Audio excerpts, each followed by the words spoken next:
నమస్కారం. ప్రతిధ్వని కార్యక్రమానికి స్వాగతం. మహాత్మా గాంధీ జాతీయ గ్రామీణ ఉపాధి హామీ పథకాన్ని మరింత నిర్మాణాత్మకంగా మలచాలన్నది మోదీ ప్రభుత్వ సంకల్పం. అందుకే 2017-18 కేంద్ర బడ్జెట్లో 48,000 కోట్లను ఉపాధి హామీ పథకానికి కేటాయించింది. ఉపాధి, సామాజిక ఆస్తుల నిర్మాణం, గ్రామీణాభివృద్ధి లక్ష్యంగా అమలవుతున్న ఈ పథకానికి ఇప్పటి వరకు 4,10,000 కోట్ల కేటాయింపులు జరిగాయి. అయినా ఆశించిన స్థాయిలో నిర్మాణాత్మక పనులు జరగలేదు. ఇంకా కరువు, వలసలు, గ్రామీణ పేదరికం కళ్ల ముందు కనిపిస్తూనే ఉన్నాయి. ఉపాధి హామీ పథకం అమల్లో 2 తెలుగు రాష్ట్రాలు మెరుగైన ఫలితాలు కనబరుస్తున్నా ఇంకా సాధించాల్సి ఉంది. ఈ నేపథ్యంలో ఉపాధి హామీ పథకాన్ని మానవీయ దృష్టి, అభివృద్ధి కోణంలో మరింత నిర్మాణాత్మకంగా ఎలా ఉపయోగించుకోవాలన్న అంశంపై ప్రతిధ్వని చర్చ చేపట్టింది. చర్చలో పాల్గొంటున్న ప్రముఖులు జి. ప్రేమేందర్ రెడ్డి గారు, భారతీయ జనతా పార్టీ తెలంగాణ ప్రధాన కార్యదర్శి; లంకా దినకర్ గారు, ఆర్థిక సామాజిక విశ్లేషకులు; బండారు రామ్మోహన్ రావు గారు, లోక్సత్తా నాయకులు, సామాజిక విశ్లేషకులు; డాక్టర్ పెనుమాక రమేష్ గారు, ఆర్డీఐ ప్రాజెక్ట్ కోఆర్డినేటర్, సామాజిక కార్యకర్త.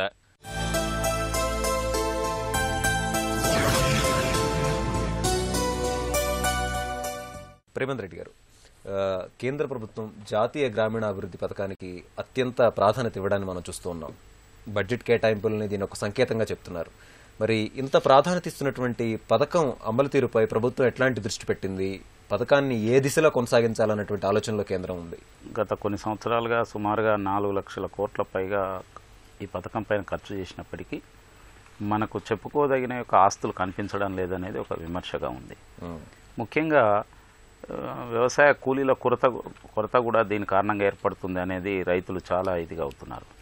కాబట్టి ఈ స్థితి నుంచి ఏ విధంగా దీనికి వ్యవసాయానికి అనుసంధానం చేయాలి, రైతులకు వ్యవసాయానికి ఎట్లా ఉపయోగించాలి, రైతుల యొక్క ఆదాయాన్ని రెట్టింపు చేయాలనే యొక్క ఆలోచనలో భాగంగా, అదేవిధంగా వ్యవసాయంలో లాభదాయకంగా ఉండే విధంగా ఏ విధంగా చేయాలి, ఇటువంటి యొక్క ఆలోచనలు ఇటీవల నరేంద్ర మోడీ గారి ప్రభుత్వం చేపట్టడం జరిగింది.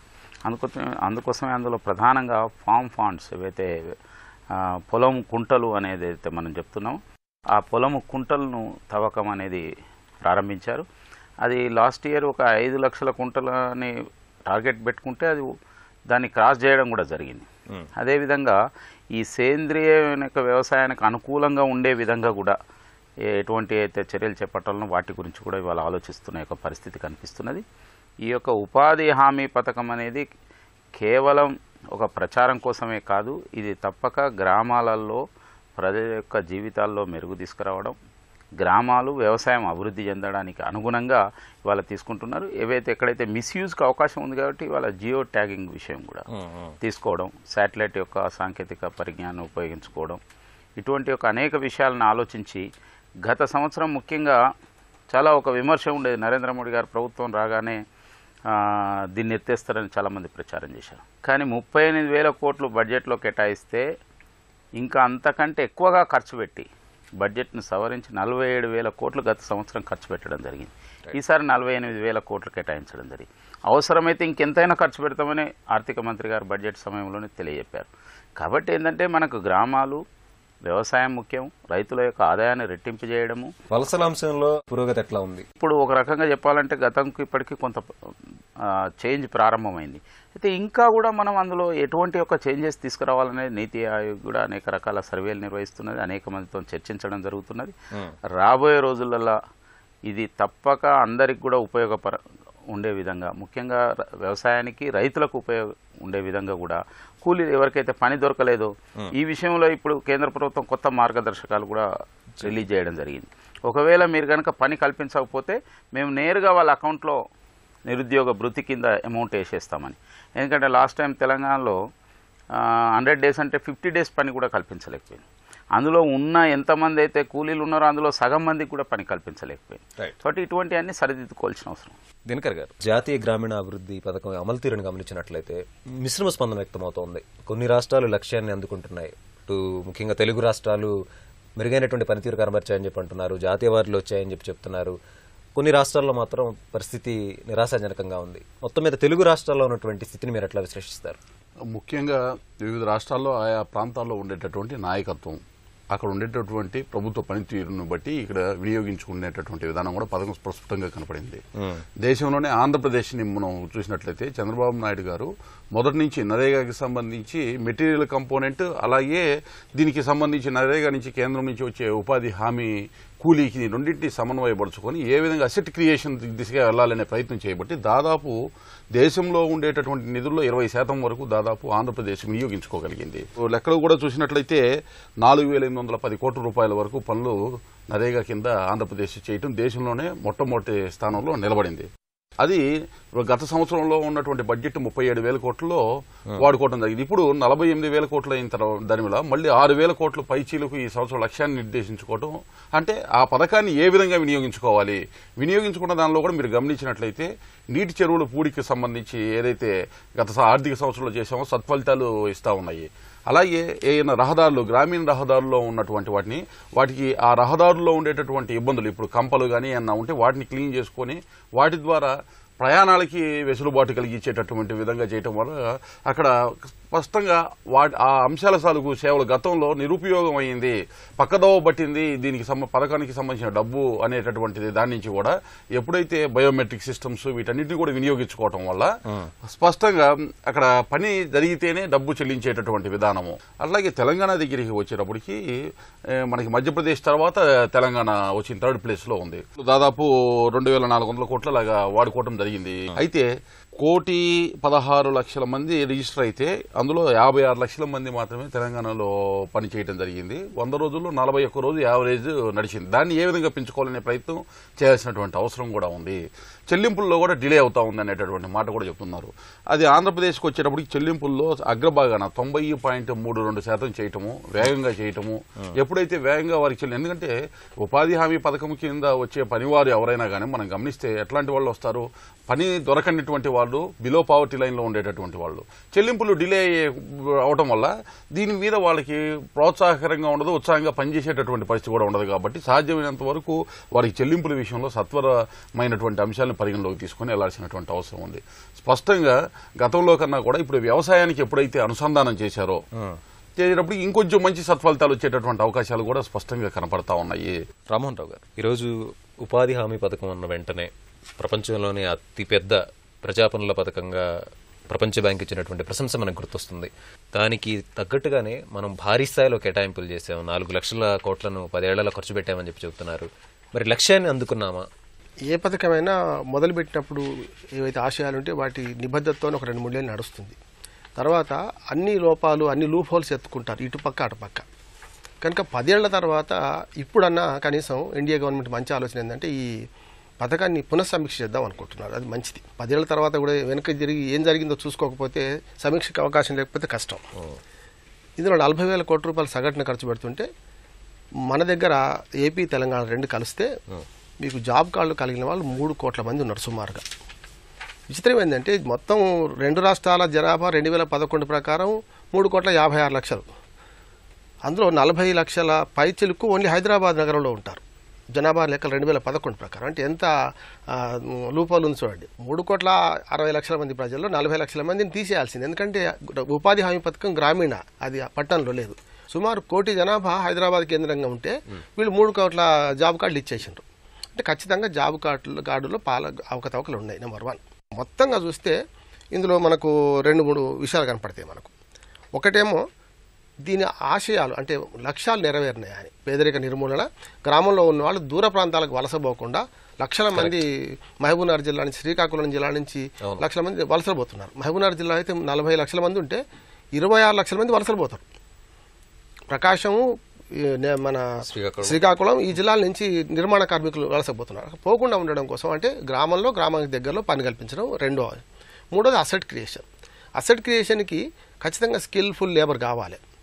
కానీ మొదటి 3 ఏళ్లలో రోడ్లు కానీ, చెరువులు కానీ, కాలువలు కానీ చాలా బాగుపడ్డాయి. ఆఖరికి అనంతపురం లాంటి జిల్లాలో మొట్టమొదటి ప్రధానమంత్రి ప్రారంభించిన జిల్లా అది. అట్లాగే మహబూబ్నగర్ జిల్లా తెలంగాణలో, శ్రీకాకుళం ఆంధ్రప్రదేశ్లో, ఉత్తరాంధ్రలో. ఈ 3 చూస్తే మీరు ఎక్కడైతే వలసలు ఎక్కువ ఉన్నాయో అక్కడ దాని పేదరికం ఎక్కువ ఉందో అక్కడ మొదలుపెట్టారు. కానీ తీరా చూస్తే ఏమైందంటే అనంతపురంలో ఏరిన రాళ్లే, అంటే రాళ్ళు ఏరుతున్నా కొద్దీ మళ్ళీ వర్షం పడితే మళ్ళీ వస్తాయి. కానీ ఆ రాళ్లతోని చుట్టూ కంచె కట్టారు. అది పనికొచ్చింది. అంటే అసెట్ క్రియేషన్ అంటే అది కూడా అసెట్ క్రియేషనే. రెండోది ఉపాధి హామీలో వలసల నిర్మూలన కూడా కాలేదు. వలసలు ఇంకా పోతున్నారు. దానికి కారణాలు వేరే ఉన్నాయి. దాని కారణం ప్రధానమైన కారణం ఏంటంటే ఈ ఇచ్చే కూలీలకు అక్కడ గిట్టుబాటు కావడం లేదు. చాలా మందికి ఒక అపోహ ఏంటంటే మీకు వ్యవసాయ మన ఉపాధి హామీ పథకం అంటే వట్టిగా పుణ్యానికి డబ్బులు తీసుకెళ్తుండ్రు గ్రామీణ పేదరికం. కష్టం కాదు. అసలు గ్రామీణ ఆర్థిక వ్యవస్థను మలుపు తిప్పింది ఈ పథకం. గ్రామీణ ఆర్థిక వ్యవస్థలో డబ్బులు ప్రజల చేతిలో తిరిగినాయి. దానివల్ల ఏమైందంటే ఆటోమేటిక్గా కొనుగోలు శక్తి పెరిగింది ప్రజలది. దాంతో నా కొనుగోలు శక్తి పనులు పెరుగుతాయి. అంటే ఇది రిపీట్ అవుతుంటాయి. 40,000 కోట్ల రూపాయలు మొత్తం మీద కేంద్ర ప్రభుత్వం ఇష్యూ చేసే 20 లక్షల కోట్ల రూపాయల బడ్జెట్లో ఇప్పుడు 20 లక్షలు అనుకోండి, 40,000 కోట్ల రూపాయలు ఆటోమేటిక్గా పన్నుల రూపాయలు మళ్ళీ పైకి వస్తున్నాయి అనుకోకుండానే. అంటే డబ్బు ఎప్పుడు స్టాగ్నేట్ కావద్దు. బ్యాంకుల్లో డబ్బు ఉంటే డబ్బు రాదు, బ్యాంకుల్లో లోన్ ఇస్తే డబ్బులు వస్తాయి. ఇది అట్లాగే కింద పనులు జరగాలి.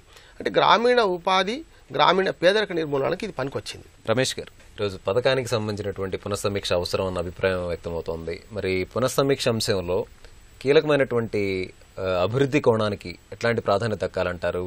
ఉపాధి హామీ పథకం అనేది మేజర్గా 5 విషయాల మీద నిర్మాణాత్మకంగా చేపట్టడం జరిగింది సార్. ఒకటి, ఆ గ్రామాల్లో ఉన్నటువంటి యువతీ యువకులకి అన్స్కిల్డ్ లేబర్స్కి పని కలగాలి, మైగ్రేషన్స్ కంట్రోల్ చేయాలి, ప్రొడక్షన్ పెంచాలి, అక్కడ ఉత్పత్తి పెంచాలి, అదే ప్రొడక్షన్ పెంచాలి, తర్వాత ఎసెట్స్ క్రియేట్ చేయాలి, దాని తర్వాత ఇకలాజికల్ బ్యాలెన్స్ అంటే ఈ యొక్క పరిసరాల సమతుల్యత.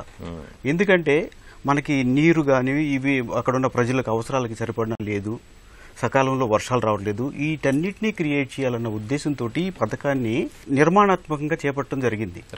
అయితే దీన్ని ఒక్కొక్కరు ఒక్కొక్క విధంగా వాళ్ళ ఇష్టానుసారంగా దీన్ని వాళ్ళ అన్వయించుకోవటము, ఈ పథకం పనికిరాని పథకం అని, జస్ట్ అట పోయి ఇట్లా పోయి 100 రూపాయలు తెచ్చుకుంటున్నారని రకరకాల అపోహలు ఉన్నాయి. కానీ ఈ పథకం రాకముందు ఉపాధి హామీ పథకం అనేది గ్రామీణ ప్రజలకి గ్రామాలకి కూడాను ఒక వరం లాంటిది అప్పట్లో, ఇప్పటికీ కూడాను. ఎందుకంటే ఆ రోజున ఒక భూ యజమాని ఆడవాళ్ళకి 30 రూపాయలు, మగవాళ్ళకి 100 రూపాయలని ఆల్రెడీ ఫిక్స్ చేశారు. ఇది వచ్చిన తర్వాత ఏమైందంటే వీళ్ళు ఫిక్స్ చేయటం మొదలుపెట్టారు. ఇంత క్వాంటమ్ ఆఫ్ వర్క్ చేస్తే ఇంత డబ్బులు ఇస్తాము, దీన్ని చేయటం వలన మీరు ఇంత అసెట్స్ క్రియేట్ చేసుకోవచ్చు, ప్రొడక్షన్ పెరుగుతుంది, మీరు మైగ్రేషన్స్ ఎలా అవసరం లేదు, మైగ్రేషన్స్ వెళ్తే మీకు అక్కడ ఉండేటువంటి కాన్సిక్వెన్సెస్ ఎలా ఉంటాయి అనేటువంటిది రకరకాల. అంటే మీకు mate, field assistant, technical assistant, MPDO అంటే అక్కడ ఏపీఓ అసిస్టెంట్ ప్రాజెక్ట్ ఆఫీసర్ అని, అంటే మీకు విలేజ్ నుంచి స్టేట్ లెవెల్ వరకు ఒక స్ట్రక్చర్ క్రియేట్ చేసి వాళ్ళల్లో అవేర్నెస్ క్రియేట్ చేసి వాళ్ళకి అక్కడున్న విలేజ్ వాళ్ళకి పని కల్పించాలి, వాళ్ళని ఎక్కడికి వెళ్ళకూడదు, మన విలేజ్లో ఉన్నటువంటి ఉత్పత్తిని పెంచాలన్న ఉద్దేశంతో పెట్టారు ఈ ప్రోగ్రామ్ని.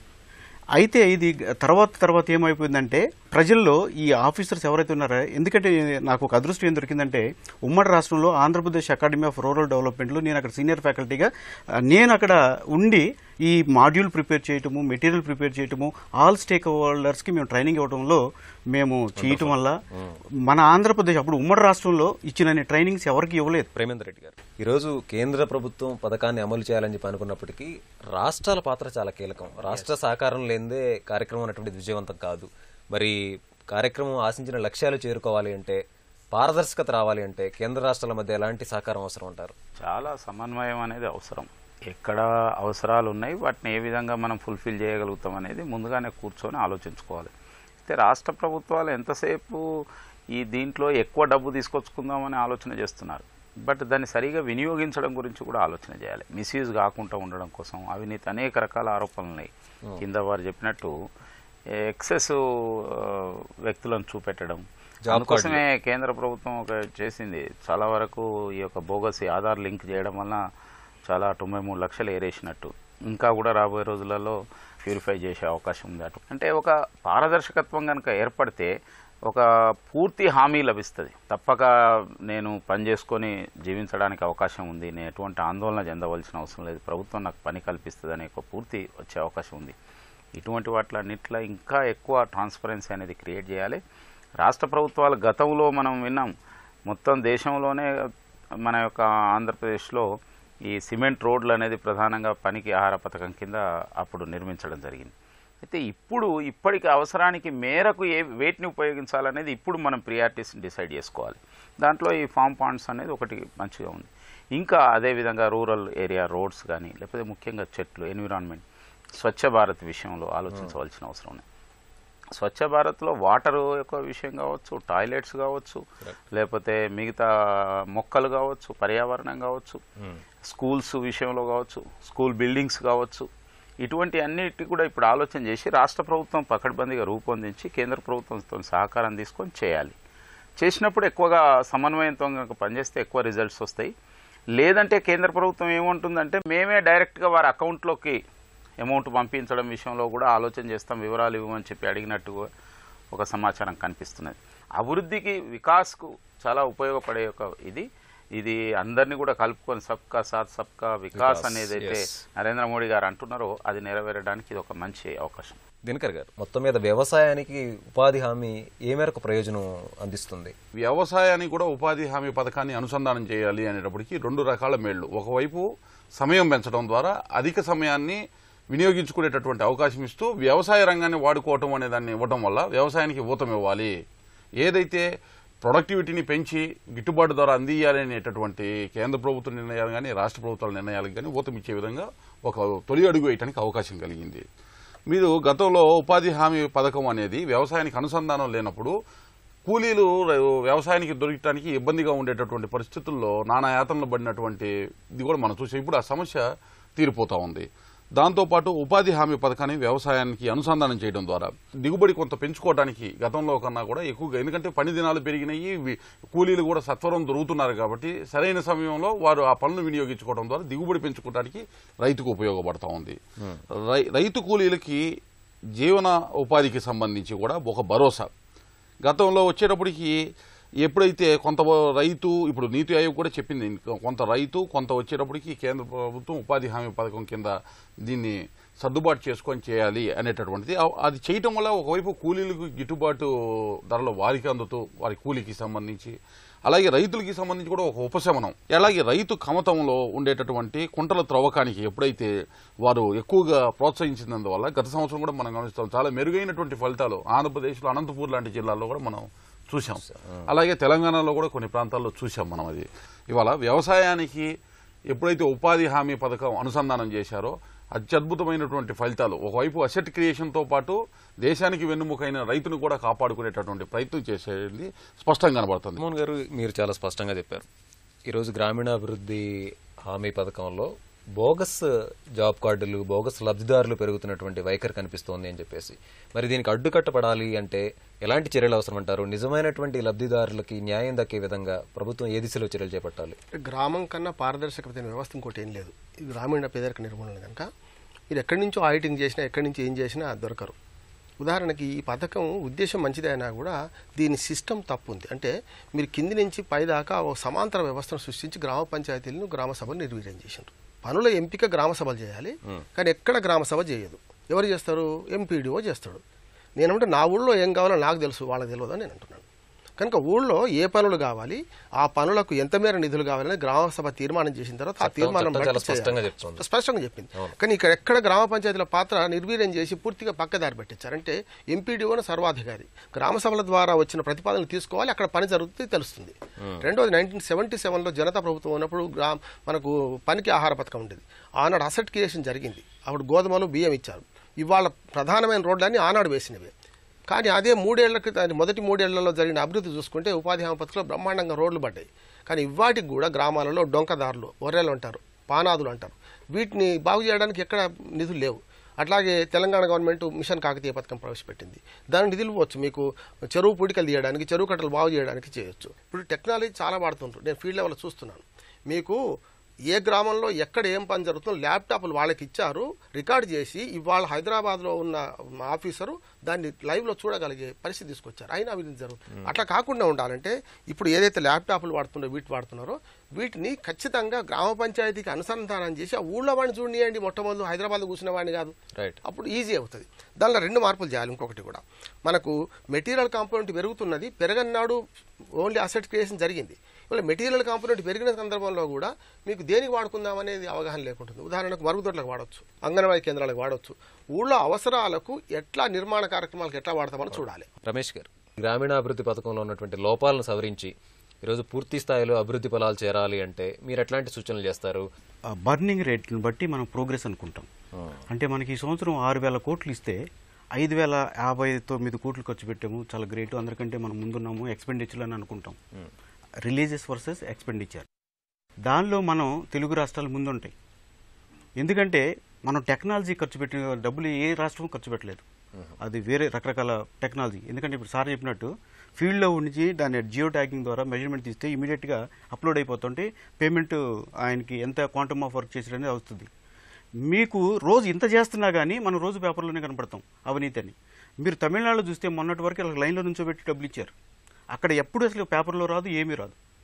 ఎంత మెజర్మెంట్ జరిగింది ఏంటనేది లైన్లో నుంచోబెట్టి ఇచ్చారు. ఇప్పుడు మనకి ఇంత చేస్తున్నా కానీ జరుగుతూ ఉంది. అది ఆ భ్రమంలో నుంచి బయటికి రావాలి. ఎందుకంటే మనకి 6,000 కోట్లు రిలీజ్ చేసుకున్న తీసుకొచ్చాము గవర్నమెంట్ నుంచి పోటీ గట్టిగా వాళ్ళతో ప్రయత్నించి దానిలో చాలా వరకు 99% ఖర్చు పెట్టగలిగామంటే ఎంత ఖర్చు పెట్టారో అది నిర్మాణాత్మకంగా జరిగిందా లేదనేది ఆ గ్రాస్ రూట్ లెవెల్లో ఆ ఎగ్జిక్యూషన్లో ఫెయిల్ అవుతున్నాం మనం. ఓకే. ఎందుకంటే ఇప్పుడు మనం 3 లక్షలు పామ్ పన్ను తీసాము, ఇన్ని చెక్ డ్యామ్స్ కట్టారు, పామ్ పన్ను తీసాము, మన ఎఫారెస్టేషన్ డెవలప్మెంట్ చేసామని చెబుతున్నాము.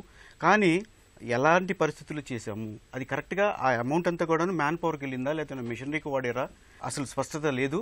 ఎందుకంటే ఇప్పుడు ఎందుకు మరి మైగ్రేషన్స్ వెళ్తున్నారంటే ఇదో కూడా ఒక కారణం. 3 లక్షల పామ్ పండ్స్ తీస్తున్నామంటే ఇప్పుడు హార్డ్ సాయిల్ ఇది కండిషన్ ఇప్పుడు సమ్మర్లో చేయలేకపోతున్నారు. అంటే ఒక క్యూబిక్ మీటర్కి 239 రూపాయలు ఇప్పుడు స్టాండర్డ్ షెడ్యూల్ రేటు. మరి ఒక జంట పోయి తీస్తే వైఫ్ అండ్ హస్బెండ్ తీస్తే ఎన్ని క్యూబిక్ మీటర్లు చేయగలుగుతారు? ఇది సమ్మర్లో చేస్తారా లేరా అనేది ఆలోచించట్లేదు. దానికి మిషనరీస్ కూడా వాడుతున్నారు కొన్ని ప్రాంతాల్లో. ఓకే. తర్వాత ఏ కండిషన్స్లో ఈ పామ్ పండు తీయాలి, ఇది బ్లాక్ కాటన్ సాయిల్ తీయాలా, రెడ్ సాయిల్ తీయాలా, irrespective of any soil palm పండు తీస్తున్నారు. ఎందుకంటే మనకు నంబర్ కావాలి కాబట్టి. ఓకే, మంచిదే. పామ్ పండు తీయటం వల్ల రైతు కనుక ఆయన ఒప్పుకొని పామ్ పండు తీస్తే దానంత ఉపయోగమైనటువంటి స్ట్రక్చర్ ఇంకోటి లేదు. డైరెక్ట్గా ఇన్ఫిల్ట్రేట్ అవుతుంది, తర్వాత కొంత వాటర్ ఉంటుంది, అక్కడ ఉన్నటువంటి పశువులకు కానీ లేకపోతే చేలకి వేసుకోవడానికి కానీ బాగుంటుంది. తర్వాత కార్డులు మన రాష్ట్రంలో జరిగింది ఏంటంటే మొదట్లో కూడాను అడిగిన వాళ్ళందరికీ ఇచ్చాం. దానివల్ల ఏంటంటే ఊర్లో 100 మంది ఉంటే 100 మందికి ఇచ్చాం, పనికి వచ్చేది 10 మంది. అంటే మీరు కార్డులు పంపిన దానికను పనికి వచ్చే వాళ్ళని చూస్తే 1:60 రేషియోలో డిఫరెన్స్ కనపడుతుంది. అందువల్ల మనకి పర్సంటేజ్ మ్యాండేట్స్ వేరే రాష్ట్రాలతో పోల్చుకుంటే మనం చాలా లోతులో ఉంటాం. లక్ష్యానికి అనుగుణంగా మన పైన ఎట్లా ఉండాలంటారు? ఏం మార్పులు అవసరం అంటారు? గ్రామంలో గ్రామ సభలు పెట్టండి. బిగినింగ్ లో చేశారు. ఎట్లంటే షెల్ఫ్ ఆఫ్ వర్క్స్ ఐడెంటిఫై చేశారు. మీ గ్రామంలో ఏమేమి వర్క్స్ చేస్తే మైగ్రేషన్స్ కంట్రోల్ అవుతాయి. ఉపాధి హామీ పథకం అమల్లో 2 తెలుగు రాష్ట్రాలు దేశానికి ఆదర్శంగా నిలిచాయి. ఈ పథకాన్ని సక్రమంగా అమలు చేస్తే గ్రామీణ భారతం ఎదుర్కొంటున్న అనేక మౌలిక సమస్యలను పరిష్కరించవచ్చు. ఉపాధి హామీతో పేదరికాన్ని తగ్గించి గ్రామీణ ఆర్థిక సామాజిక వికాసానికి బాటలు వేయవచ్చు. ఇది నేటి ప్రతిధ్వని. నమస్కారం.